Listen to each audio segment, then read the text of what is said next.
வாங்கம்மா, இன்றைக்கி ஒரு தக்காளி தொக்கு தான் பண்ண போகிறேன். நான் ஒரு 6 தக்காளி அரிஞ்சு வச்சுருக்கேன்.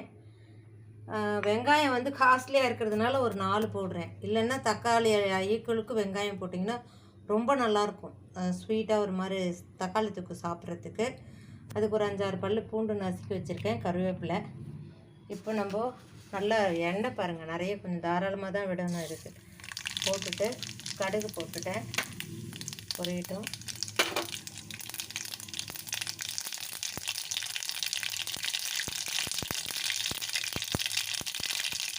ஒரே ஒரு வரமிளகாய் கிள்ளி வச்சுருக்கேன், பார்த்து ஒரு வாசனை நல்லாயிருக்கும். அப்புறம் பெருங்காயம், கிள்ளி போட்ட பெருங்காயம்.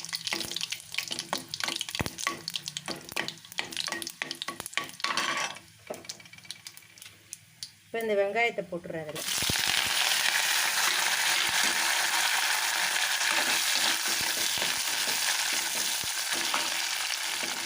இது நல்லா செவக்கட்டும்பா. அதுக்கப்புறம் இந்த தக்காளி போடலாம். இங்கே பாருங்கப்பா, நல்லா செவந்துருச்சு பாருங்கள். அந்த கருவேப்பிலையும் நல்லா எண்ணெயிலே வதங்கிடுச்சு. இந்த பூண்டு வெங்காயம் எல்லாமே நல்லா எவ்வளோ செவந்துருச்சு பாருங்கள். இது மாதிரி பண்ணும்போது ஒரு ஸ்வீட்னஸ் வரும்பா அந்த தக்காளி தொக்குக்கு. செம்ம டேஸ்ட்டாக இருக்கும். எங்கேயாவது நம்ம எடுத்துகிட்டு போனாலும் கெட்டு போகாது. இப்போ இந்த வெங்காயத்தை போட்டுடலாம், நம்ம தக்காளியை போட்டுடலாம்.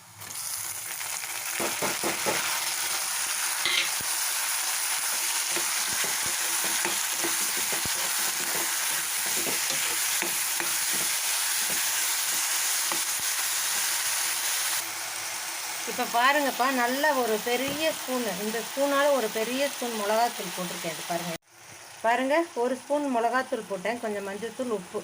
இப்போ சிம்மில் போட்டோம்பா இந்த தக்காளி தொக்கை. இவ்வளோதான் இதுக்கு தேவையான மசாலாவுங்க, வேறு எதுவுமே கிடையாது. இது பாருங்கள், சிம்மில் போட்டு ஒரு தட்டு போட்டு கவுத்து மூடிடுவேன். இது நல்லா அப்படியே சுண்டி அந்த ஈரகம் அதை தட்டு போடுறோம் இல்லைங்களா, அதில் வேர்த்து விட்டு இந்த தக்காளியில் இருக்கிற தண்ணியில் அப்படியே தொக்காயிடும்பா. எண்ணெய் பிரிஞ்சு வெளில வரும். அப்போ அந்த தொக்கு எடுத்து வச்சு சாப்பிட்டு பாருங்களேன், அவ்வளோ சூப்பராக இருக்கும். சரி, இப்போ நம்ம தட்டு போட்டு கவுத்து மூடிடலாம். இதை பாருங்கள், இந்த தக்காளி தொக்கு எப்படி எண்ணெய் பிரிஞ்சு வந்துடுச்சு பாருங்கள். முதல் முறை ஊற்றினேன் அதே தான் எண்ணெய், ரெண்டாவதுலாம் நான் ஊற்றவே இல்லை. அப்படியே சூப்பராக சுண்டி வந்துடுச்சு பாருங்கள். பாருங்கள் எப்படி இருக்கு பாருங்கள், ரொம்ப அருமையாக இருக்கும்பா. இது சப்பாத்திக்கு, தோசைக்கு, பூரிக்கு, எல்லாமே இட்லிக்கு. இதே நீங்கள் எங்கன்னா ட்ராவலுக்கு எடுத்துகிட்டு போனாலும் உங்களுக்கு கெட்டே போகாது. அந்த மாதிரி சூப்பராக இருக்கும். எண்ணெயிலே தான் வேகணும், தண்ணி ஊற்றக்கூடாது. தண்ணி ஊற்றுனீங்கன்னா கெட்டு போயிடும். எண்ணெயிலே வந்து இந்த தக்காளி தொக்கு அவ்வளோ சூப்பராக இருக்கும்.